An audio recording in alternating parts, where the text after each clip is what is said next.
Chapter second जो है हमारा पॉलिटिकल साइंस क्लास 12 का, तो कंटेम्प्रेरी वर्ल्ड पॉलिटिक्स की बात कर रहा हूँ मैं। तो कंटेम्प्रेरी वर्ल्ड पॉलिटिक्स में new centre of power, new centre of power में हम पढ़ेंगे आज कि जब दो जो एंड ऑफ बाइपोलैरिटी हुआ था कुल, तो जब बाइपोलर वर्ल्ड था वो टूट गया था, तो बचे कितने थे, बहुत सारे पावर्स आ गए थे, मल्टी पावर। तो जो कॉन्सिक्वेंसेस लिखवाए थे मैंने, याद करे थे कॉन्सिक्वेंसेस यूएसएसआर के डिसइंटीग्रेशन के, तो उस कॉन्सिक्वेंसेस में एक था कि भाई मल्टीपोलर वर्ल्ड हो गया था। कैसा हो गया था बेटा? Multipolar world. तो मल्टीपोलर वर्ल्ड का मतलब होता है कि जब एक से ज्यादा पावर हो, इसलिए इसे कहते हैं न्यू सेंटर्स ऑफ पावर। ठीक है? तो न्यू सेंटर ऑफ पावर में आप देख सकते हैं क्या क्या थे। सबसे पहला जो न्यू सेंटर ऑफ पावर आपको बताऊं मैं, चाइना। इसमें दो तरीके से देखेंगे हम, चाइना छोड़ो। कुछ तो थे बेटा ऑर्गेनाइजेशंस, क्या थे?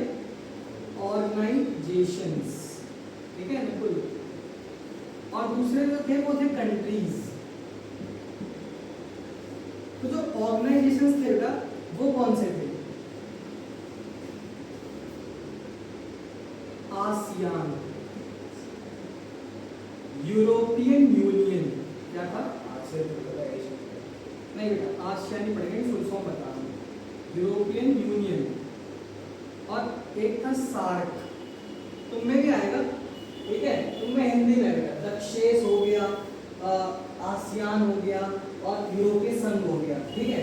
तो ये नेक्स्ट चैप्टर में तुम प्लीज चलो। तो सार्क था, ठीक है? तो सार्क, आसियान, यूरोपियन यूनियन, ये तीन, और साफ्टा इसी के अंदर आता है। साफ्टा, ठीक है, हाँ सार्क के अंदर आता है ये। ठीक है?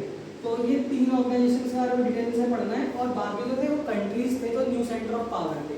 कंट्री में जैसे कि हम देखेंगे चाइना था, और आपका इजराइल था, चाइना, इजराइल कह लो, इजराइल, और इंडिया, इंडिया भी न्यू सेंटर ऑफ पावर है ना। जापान G5 में आता है।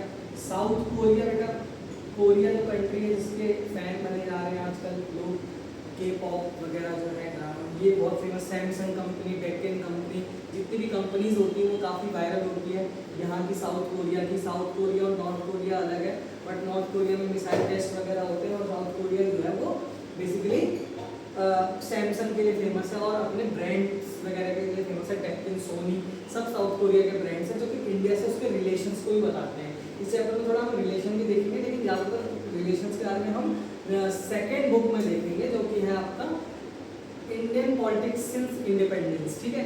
तो आप देख सकते हैं ये सारे कंट्रीज और ऑर्गेनाइजेशन हमें इस चैप्टर में पढ़ने हैं। तो इस चैप्टर में जो पहला ऑर्गेनाइजेशन है वो क्या है बेटा? आसियान, और उससे भी पहले यूरोपियन यूनियन है। तो बताओ कौन सा पढ़ना है आपको, आसियान या यूरोपियन? चलो यूरोपियन, आसियान, चलो आसियान देखो, फुल फॉर्म देखो पहले। Association, association of south eastern nation. Clear? Association of south eastern nation. तो जो आसियन कंट्रीज थी उसमें क्या कौन कौन सी कंट्रीज आती थी ये समझो। ज़्यादातर कंट्रीज साउथ ईस्ट एशिया की थी, ये वाली, Indonesia, Malaysia, Singapore, Thailand. IMSTP से याद कर सकते हो, ये एक निमोनिक है। नेक्स्ट क्लास में नहीं बताऊंगा, ध्यान दें। निमोनिक क्या है? इंडोनेशिया, मलेशिया, सिंगापुर, थाईलैंड और फिलीपींस। IMSTP क्या क्या कंट्रीज के नाम है? तो आसियान की कंट्रीज के नाम याद करने के लिए आप IMSTP नाम का निमोनिक याद कर सकते हैं। Indonesia, Malaysia, Singapore, Thailand. और ये 5 कंट्रीज जो है वो आपका मिलकर के आसियान को फॉर्म करती है। 1967 में आसियान फॉर्म हुआ था, और उसका हेडक्वार्टर जो है वो आई थिंक हांगकांग या फिर सिंगापुर में। सो IMSTP में एस जो है वो सिंगापुर के लिए स्टैंड करता है।